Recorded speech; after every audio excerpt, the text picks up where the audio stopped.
origins, female origins? Kailan kayo mag-start? Next week daw, start na ng StoryCon. Pero taping, siguro next week. Ano yung episode niya?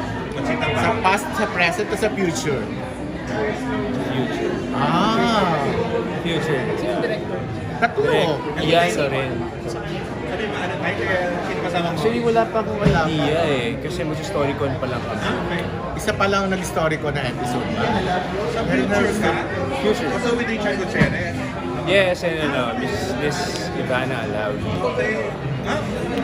Okay pa na! May connect! May connect. Oh! Bakit? Bakit daw? Bakit daw?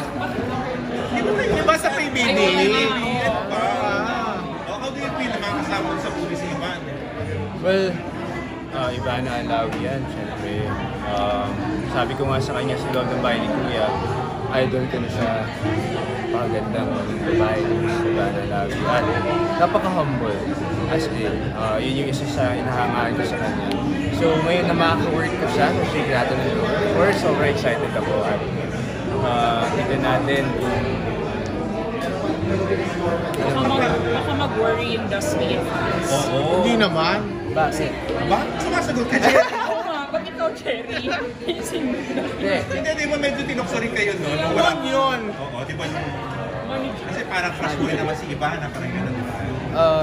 Happy crush. Happy crush ko siya Kaya dati. nga, si siya rin naman parang nakikipag-aduling sa'yo. Talaga. Well, hindi naman.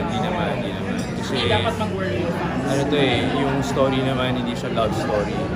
Ano siya, action. Tama ba? Ano yung alam mo about the episode?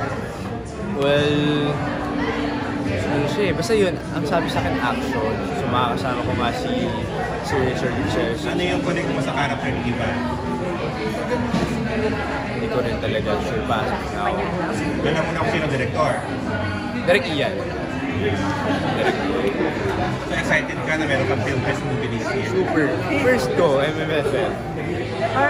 First time. So hindi ko alam kung alam mo yung feel, pero super excited ako. Yun yung nililook forward ko ngayon. MMFF. Once in a lifetime yan.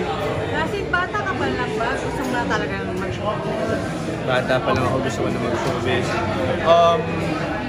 Hindi ko masasabing sobrang gusto ko.